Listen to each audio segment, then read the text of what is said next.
Have you ever stood for something so deeply that you were willing to endure ridicule, misunderstanding, or even punishment? This is the story of a prince who chose silence not out of fear, but out of profound strength. Long ago, in the ancient kingdom of Kashi, there lived a wise and benevolent king named Brahmadatta. The city was prosperous, the people happy, and the court filled with learning and arts. But the greatest treasure of the kingdom was the young prince, Mahasattva. From the day he could walk, Mahasattva showed signs of a unique soul. He was gentle, deeply observant, and unlike other children, he spoke very little. In fact, he had not uttered a single word by the age of 5. At first, the palace was concerned. Was the prince mute? Was something wrong with him? Doctors, astrologers, and priests were summoned.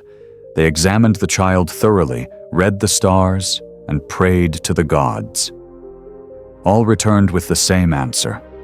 The boy was healthy in body and sound in mind. But still he remained silent. Servants whispered that perhaps a curse had been cast upon the prince. Others said he was touched by the gods and would one day reveal great truths. But his parents, the king and queen, remained worried. They loved him dearly and only wanted to hear his voice, even once. Despite his silence, Mahasattva was far from detached. He listened.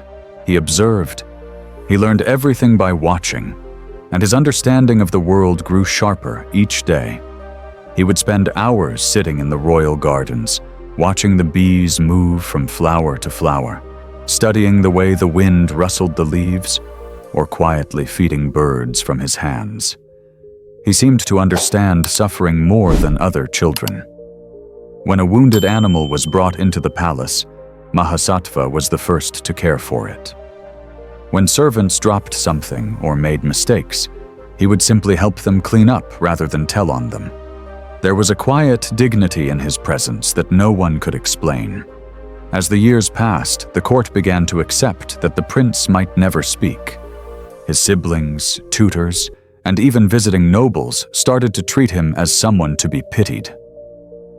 "He'll never rule," they said. "He cannot give orders. How can a mute lead a kingdom?" But the king could not give up. One day, when Mahasattva was 12, the king sat beside him under a neem tree and gently asked, "My son, is there something you wish to say? Have we offended you? Is there a burden you carry?" Mahasattva looked into his father's eyes, his gaze clear and calm. Then, for the first time in his life, he spoke. "Father, I speak now not because I could not speak before, but because you asked from the heart. I chose silence." The king was stunned. "But why, my son?" Mahasattva replied, "Because in this world, words are thrown like stones. People speak without kindness, lie without shame, and argue without wisdom. I watched, listened, and saw how often words caused pain. I wanted to learn restraint before I used my voice." The court was shaken. The boy who had been thought slow or cursed had, in truth, been practicing the deepest form of discipline. He continued, "I did not want to become a man who speaks without understanding, who gives orders without compassion. If I am to be king one day, I must master not just how to command, but when not to." From that moment on, Mahasattva's voice became one of the most respected in the realm. People listened when he spoke, for he spoke rarely, but always with wisdom. But this was just the beginning of his journey. News of Mahasattva's wisdom began to spread far beyond the kingdom of Kashi. Foreign scholars, monks, and merchants came to hear the silent prince speak, and left transformed by his few but meaningful words. Yet with attention also came expectation and pressure. The ministers, now convinced of Mahasattva's ability, began to prepare him for kingship. Some, however, still doubted. "He's wise, yes," they whispered, "but can he lead in crisis? Can he rule in conflict? To test him, the king arranged a mock court, a staged but complex dispute between two noble families. Land, honor, and inheritance were all involved. Witnesses were bribed, emotions inflamed, and the ministers waited to see how Mahasattva would respond. Mahasattva listened to both sides with calm. He asked few questions, but when he spoke, he cut straight to the root.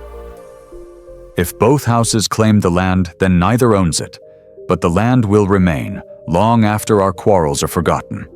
Ask yourselves, do you want justice or vengeance? The court was silent. The nobles, shamed yet moved, agreed to divide the land and settle the matter in peace. The king smiled proudly. "This is the wisdom of restraint," he said. "Not every battle is won by force." Later that year, a neighboring kingdom threatened invasion.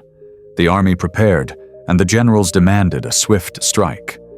But Mahasattva proposed something unusual: send envoys not with weapons, but with grain and water. They prepare for war because they are hungry. Give them bread, not arrows. Feed the anger and it grows. Starve it and it fades. Many objected, but the king approved. Days later, the enemy accepted the offering and withdrew, ashamed and grateful. The prince had turned enemies into allies without shedding a drop of blood. But Mahasattva's greatest test was yet to come. A terrible drought struck the land. Rivers dried, crops failed, people suffered.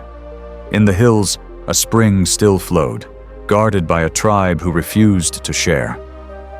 The king was ready to send troops, but Mahasattva said, "Let me go." Alone. He journeyed to the mountains, without escort, and sat outside the tribe's gates for 7 days, saying nothing, eating nothing, just sitting. On the 8th day, the chief emerged. "Why do you starve yourself here, prince?" Mahasattva opened his eyes. "Because I would rather die here in peace than see my people die in conflict. I ask for water, not for me, but for them." The chief, moved by his courage and humility, opened the gates. "You have spoken more through silence than others do through armies. Take the water."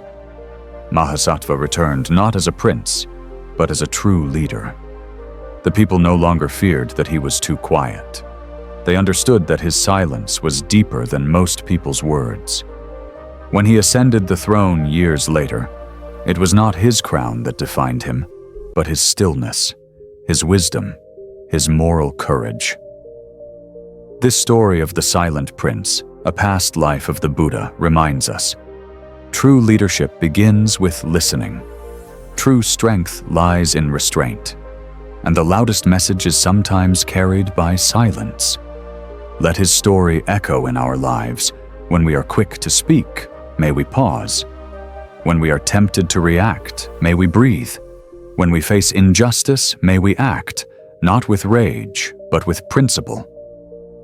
If this story touched your heart, please consider subscribing to Stay Inspired 86 for more timeless tales that uplift the soul.